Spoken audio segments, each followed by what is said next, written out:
देखिए इस क्वेश्चन में कहा गया कि when a horse pulls a cart the force that helps the horse to move forward is the force exerted by. यानी आपने देखा होगा कि जैसे कि मान लेते हैं हमारे ये ग्राउंड है, ठीक है।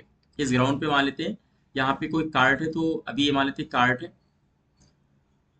और ये कार्ट के ये व्हील मान लेते हैं। अब देखिए यहाँ पे आप जानते हैं कि इसको क्या होता है, एक हमारा कहीं ना कहीं ये हॉर्स है, ठीक है। यहाँ पे एक जनरली एक हॉर्स बना लेते हैं, ठीक है। यहाँ पे आप ऐसा मान लीजिए कि यहाँ पे हॉर्स है, तो ये क्या कर रहा है, ये कहीं ना कहीं आपको दिखाना है कि ये इसको क्या कर रहा है, यानी कि पुल कर रहा है आगे, ठीक है।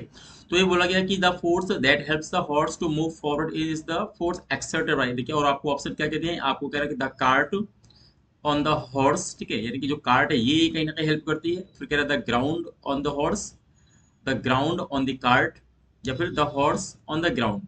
तो आपको सिंपल सा देखिए, आपको इसका बेसिक कॉन्सेप्ट याद रखना है कि जब भी कोई भी यहाँ पे हॉर्स किसी भी कार्ट को देखिए पुल करता है, तो कहीं ना कहीं उसके जो पैर होते हैं, देखिए यहाँ पे पैरों का क्या होता है, ये पैरों से देखिए जमीन को प्रेस करता है, ये ध्यान दीजिएगा।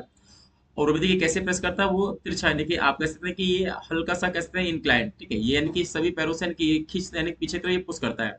इससे क्या होता है कि अब ये अर्थ है, अर्थ भी क्या करेगी, एक्शन की बदले रिएक्शन अप्लाई करेगी। तो आप कह सकते हैं कि अर्थ भी एक रिएक्शन फोर्स इसके ऊपर अप्लाई करती है।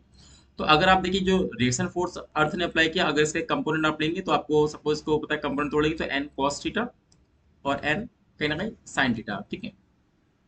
तो अब क्या हो रहा है, एक तो हमारा जो कंपोनेंट है इसके वेट को कहीं ना कहीं बैलेंस कर लेता है, इसी वजह से क्या है कि वो कहीं ना कहीं ग्राउंड में रहता है। दूसरा देखिए क्या है, यहाँ पे इसके ऊपर जो रिएक्शन लग रही है वो क्या हो रहा है, एक इसका कंपोनेंट क्या होता है, इसको आगे की तरफ चलने के लिए हेल्प करता है। तो कुल मिला के यह कहा जा सकता है कि अगर ग्राउंड से इसके पैरों को कांटेक्ट नहीं होता तो कंफर्म है कि आगे चलने में इसको हेल्प नहीं होती। तो जो ग्राउंड है, तो ग्राउंड ही क्या कर रहा है, ग्राउंड ही इस पे एक नॉर्मल रिएक्शन लगा रहा है, ऐसा लगा रहा है, मतलब रिएक्शन फोर्स ऐसा लगा रहा है जो कि थोड़ा सा क्या है, हल्का सा किसी एंगल पे है। और उसका एक कंपोनेंट इसको बैलेंस कर रहा है, और एक कंपोनेंट क्या हो रहा है, इसको आगे की तरफ मूव कर रहा है। तो हमारा जो राइट ऑप्शन होगा वो क्या होगा, ऑप्शन नंबर बी हो जाएगा कि the ground on the horse, के हॉर्स के ऊपर ग्राउंड ने कोई फोर्स लगाया।